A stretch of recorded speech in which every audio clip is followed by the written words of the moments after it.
Bonjour à tout le monde, merci d'être là pour notre rendez-vous hebdomadaire. Nous sommes aujourd'hui le lundi 10 décembre et j'ai envie aujourd'hui, dans cette période quelque peu agitée, de parler des énergies de l'année prochaine, de 2019, de commencer à anticiper. 2017-2018 n'ont pas été des années faciles pour beaucoup d'entre nous. Ce sont des années de transition. 2019, ça va achever cette transition avant d'arriver dans la décennie 2020,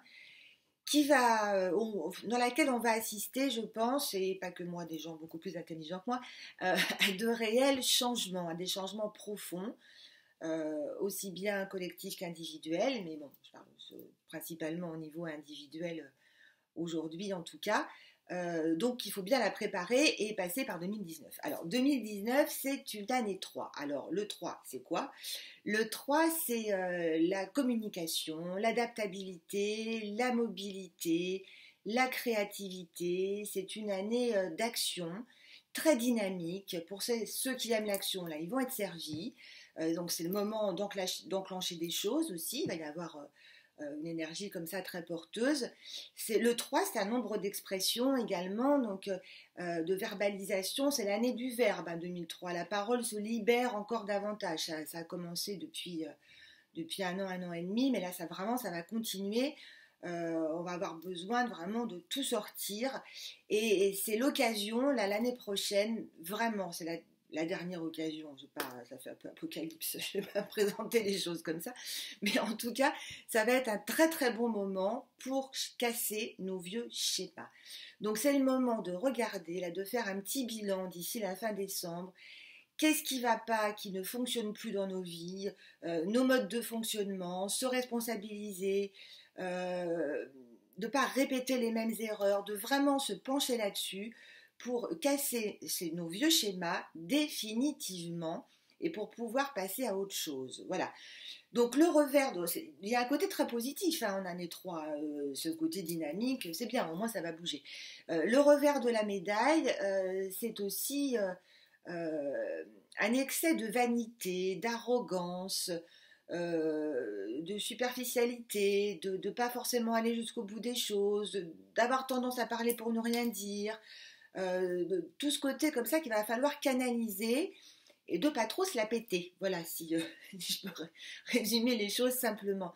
Donc pour ça, il n'y a qu'une seule méthode, c'est qu'on essaye de se discipliner. Alors on se discipline par plein de moyens, ça peut être déjà une discipline un peu sur le corps, ça peut avoir des rituels, avoir une façon de penser différente, mais vraiment la meilleure solution pour passer cette année qui peut être vraiment extrêmement intéressante parce que c'est la dernière année de transition, donc pour bien préparer les choses pour la décennie de 2020, c'est vraiment ce côté d'autodiscipline. Voilà. Donc pour illustrer l'année 3, et bien évidemment l'arcane numéro 3 qui lui correspond, qui est l'impératrice, la carte de la communication par excellence, l'impératrice.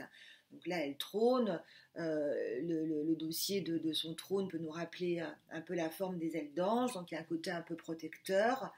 Moi, je l'appelle souvent l'attachée de presse du tarot, elle a ce côté de communication très facile, femme de tête, c'est une femme, c'est une figure féminine, donc encore une année féminine, ça c'est plutôt chouette.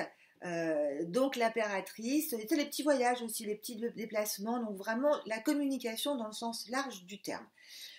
Donc voilà, mais avant d'arriver en 2019, il nous reste la fin 2018 avec des portails importants, le 12-12, évidemment, donc il y a un changement d'énergie, le 12 décembre, le solstice d'hiver le 21 décembre et la pleine lune du 22 décembre, la pleine lune en cancer.